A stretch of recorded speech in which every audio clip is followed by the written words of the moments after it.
Hi friends, welcome to my channel. ಇವತ್ತು ನಾವು ಬಂದಿರುವುದು ಸಾಂಗ್ಲಿ ಜಿಲ್ಲೆಯಲ್ಲಿ. ಸಾಂಗ್ಲಿ ಜಿಲ್ಲೆಯ ಬಸ್ ಸ್ಟ್ಯಾಂಡ್ದಿಂದ 3 ಕಿಲೋಮೀಟರ್ ಒಳಗಡೆ ಹೋದರೆ ಹರಿಪುರ ಎಂಬ ಗ್ರಾಮವನ್ನು ನಾವು ಕಾಣಬಹುದು. ಈ ಹರಿಪುರದಲ್ಲಿ ನಾವು ಇವತ್ತು ನೋಡುತ್ತಿರುವುದು ಸಂಗಮನಾಥನ ದೇವಾಲಯ. ಇಲ್ಲಿ ಶ್ರೀರಾಮನು ವನವಾಸಕ್ಕೆಂದು ಬಂದಿದ್ದಾಗ ಕೆಲವು ದಿನ ಇಲ್ಲಿ ತಂಗಿದ್ದು ಅವರು ಉಸುಕಿನಿಂದ ಲಿಂಗವನ್ನು ಮಾಡಿ ಪ್ರತಿದಿನ ಲಿಂಗವನ್ನು ಪೂಜಿಸುತ್ತಿದ್ದರು. ಆ ಪೂಜಿಸಿದಂತಹ ಲಿಂಗವನ್ನೇ ಇಂದು ಸಂಗಮನಾಥನ ದೇವಾಲಯವಾಗಿ ಮಾರ್ಪಟ್ಟಿದೆ. ಇದು ಸಂಗಮನಾಥನ ದೇವಾಲಯ. ಒಳಗಡೆ ನಾವು ಸಂಗಮನಾಥನ ಲಿಂಗವನ್ನು ಕಾಣಬಹುದು, ಶಿವಲಿಂಗವನ್ನು ಕಾಣಬಹುದು. ಶಿವಲಿಂಗಕ್ಕೆ ಇಲ್ಲಿ ಸಂಗಮನಾಥನೆಂದು ಕರೆಯುತ್ತಾರೆ, ಏಕೆಂದರೆ ಇಲ್ಲಿ ಕೃಷ್ಣ ಮತ್ತು ವಾರಣಾ ನದಿಯ ಸಂಗಮವಿದೆ. ಎರಡು ನದಿಗಳು ಕೂಡಿರುವುದರಿಂದ ಈ ದೇವಾಲಯದ ಹಿಂದುಗಡೆಯೇ ನಾವು ನದಿಯ ಸಂಗಮವನ್ನು ಕಾಣಬಹುದು. ಆದ್ದರಿಂದ ಈ ದೇವರಿಗೆ ಸಂಗಮನಾಥನ ದೇವರು ಎಂದು ಕರೆಯುತ್ತಾರೆ. ಇದು ಮೂಲ ವಿಗ್ರಹ. ಪಕ್ಕದಲ್ಲೇ ಗಣಪತಿ, ಸುಮಾರು ದೇವರುಗಳಿರುವುದನ್ನು ನಾವು ಎಡಗಡೆ ಮತ್ತು ಬಲಗಡೆ ದೇವರುಗಳನ್ನು ಕಾಣಬಹುದು. ಗರ್ಭಗುಡಿಯಲ್ಲಿರುವಂತಹ ದೇವರು ಇದು ಉತ್ಸವ ಮೂರ್ತಿ, ಸಂಗಮನಾಥನ ಉತ್ಸವ ಮೂರ್ತಿ. ಇದು ಗರ್ಭಗುಡಿಯಲ್ಲಿರುವಂತಹ ಮೂಲ ವಿಗ್ರಹ, ಮೂಲ ಸಂಗಮನಾಥ.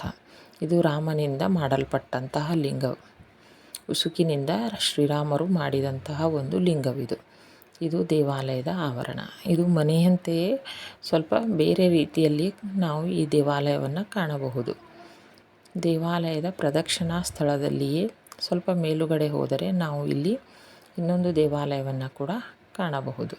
ಇದು ನೋಡಿ, ಇದೊಂದು ದೇವಾಲಯವಿದ್ದು ಪ್ರದಕ್ಷಿಣಾ ಸ್ಥಳದಲ್ಲಿ ಚಿಕ್ಕ ಚಿಕ್ಕ ಹಲವಾರು ದೇವಾಲಯಗಳನ್ನು ನಾವಿಲ್ಲಿ ಕಾಣಬಹುದು.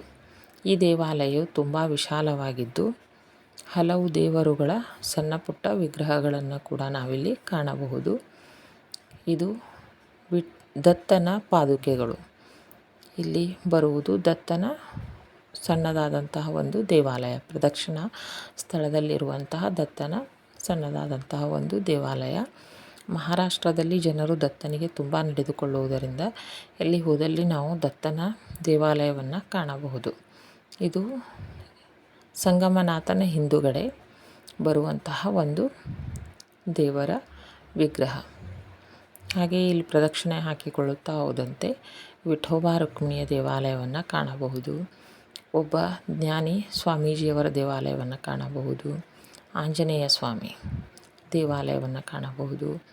ಇಲ್ಲಿ ಹಲವು ಚಿಕ್ಕ ಚಿಕ್ಕ ಪ್ರದಕ್ಷಿಣಾ ಸ್ಥಳದಲ್ಲಿ ನಾವು ದೇವರುಗಳನ್ನು, ಪುಟ್ಟದಾದಂತಹ ದೇವಾಲಯವನ್ನು ಕಾಣಬಹುದು. ಇದು ಮೂಲ ಮಂದಿರ, ಸಂಗಮನಾಥನ ಮೂಲ ಇದು ದೇವಾಲಯವಾಗಿದೆ. ಈ ರೀತಿಯಾಗಿ ಸ್ವಲ್ಪ ಬೇರೆ ರೀತಿಯಲ್ಲಿ ಇರುವಂತಹ ಈ ದೇವಾಲಯವನ್ನು ನಾನಿಲ್ಲಿ ಮೊದಲು ಬಾರಿ ನೋಡಿದ್ದೇನೆ. ಇದು ನೋಡಿ ಸಂಗಮ, ಕೃಷ್ಣ ಮತ್ತು ವಾರಣಾ ನದಿಯ ಸಂಗಮವಿದು. ಇಲ್ಲಿಂದ ದೇವಾಲಯದಿಂದ ಹೊರಗಡೆ ಬಂದು ಎಡಗಡೆಯಲ್ಲಿ ಇನ್ನೊಂದು ಲಕ್ಷ್ಮೀ ನರಸಿಂಹನ ದೇವಾಲಯವನ್ನು ನಾವಿಲ್ಲಿ ಕಾಣಬಹುದು. ಈ ದೇವಾಲಯದಲ್ಲಿ ಹಲವು ದೇವರುಗಳ ಪೇಂಟಿಂಗನ್ನು ಗೋಡೆಯ ಮೇಲೆ ಮಾಡಿದ್ದಾರೆ ಮತ್ತು ಹಲವು ಫೋಟೋಗಳನ್ನು ಈ ದೇವಾಲಯದಲ್ಲಿ ನಾವು ಇಟ್ಟಿರುವುದನ್ನು ಕಾಣಬಹುದು. ಪೂರ್ತಿ ದೇವಾಲಯವು ಫೋಟೋಗಳಿಂದಲೇ ತುಂಬಿದೆ.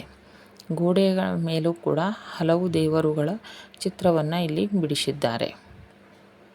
ಇದು ಲಕ್ಷ್ಮೀ ನರಸಿಂಹನ ದೇವಾಲಯ.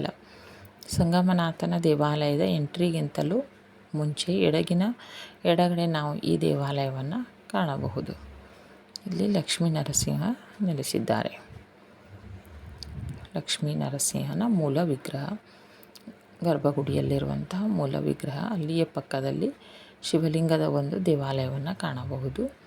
ಇದು ಸಂಗಮನಾಥನ ಎಂಟ್ರೆನ್ಸ್ಗಿಂತ ಮುಂಚೆ ಬಲಗಡೆ ಕಾಣುವಂತಹ ಒಂದು ದೇವಾಲಯವಾಗಿದ್ದು, ಈಗ ನಾವು ಅಲ್ಲಿಯೇ ಪಕ್ಕದಿಂದ ರಸ್ತೆಯಿಂದ ನಡೆದುಕೊಂಡು ಹೋದರೆ ಗುಡಿಯ ಹಿಂದುಗಡೆ ಸಂಗಮವನ್ನು ಕಾಣಬಹುದು. ಇಲ್ಲಿ ಕಾಣುತ್ತಿರುವುದು ಕೃಷ್ಣ ದೇವತೆಯ ಮೂರ್ತಿ. ಇದು ದೇವಾಲಯ. ಈ ದೇವಾಲಯದಿಂದ ಕೆಳಗಡೆ ಮೆಟ್ಟಿಲುಗಳಿವೆ. ಹೀಗೆ ಮೆಟ್ಟಿಲುಗಳನ್ನು ಇಳಿದುಕೊಂಡು ನಾವು ಕೆಳಗಡೆ ಹೋದರೆ ಕೃಷ್ಣ ಮತ್ತು ವಾರಣಾ ನದಿಯ ಸಂಗಮವನ್ನು ಕಾಣಬಹುದು. ಸುಂದರವಾಗಿ ಇಲ್ಲಿ ಕುಳಿತುಕೊಳ್ಳಲು, ನಡೆದುಕೊಂಡು ಹೋಗಲು ಎಲ್ಲ ವ್ಯವಸ್ಥೆಯನ್ನು ಇಲ್ಲಿ ಮಾಡಿದ್ದಾರೆ. ನಿಮಗೆ ನದಿಯ ಸಂಗಮವನ್ನು ತೋರಿಸುವುದಕ್ಕಾಗಿ ನಾನು ಇಲ್ಲಿ ಕೆಳಗಡೆ ಬಂದಿದ್ದೇನೆ. ಇಲ್ಲಿ ನೋಡಿ, ಮೆಟ್ಟಿಲುಗಳನ್ನು ಇಳಿದು ಕೆಳಗೆ ಬಂದಾಗ ನದಿಯನ್ನು ನಾವು ಕಾಣಬಹುದು, ಸಂಗಮವನ್ನು ಕಾಣಬಹುದು.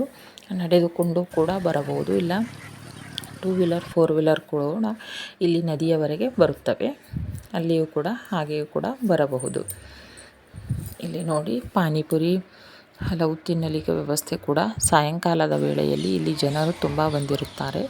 ಲೈಟಿನಲ್ಲಿ ತುಂಬ ಸುಂದರವಾಗಿ ಕುಳಿತುಕೊಳ್ಳಲು ತುಂಬ ಒಳ್ಳೆಯ ಪ್ರಶಸ್ತವಾದ ಸ್ಥಳವಾಗಿದೆ ಸಂಗಮ ಕ್ಷೇತ್ರ. ಇದು ದೇವಾಲಯವು ನೋಡತಕ್ಕಂತಹ ಸ್ಥಳ. ಒಂದು ಸಲ ನೀವು ಕೂಡ ಭೇಟಿ ನೀಡಿ. ವಿಡಿಯೋ ಇಷ್ಟವಾದಲ್ಲಿ ಲೈಕ್ ಮತ್ತು ಶೇರ್ ಮಾಡುವುದನ್ನು ಮರೆಯಬೇಡಿ.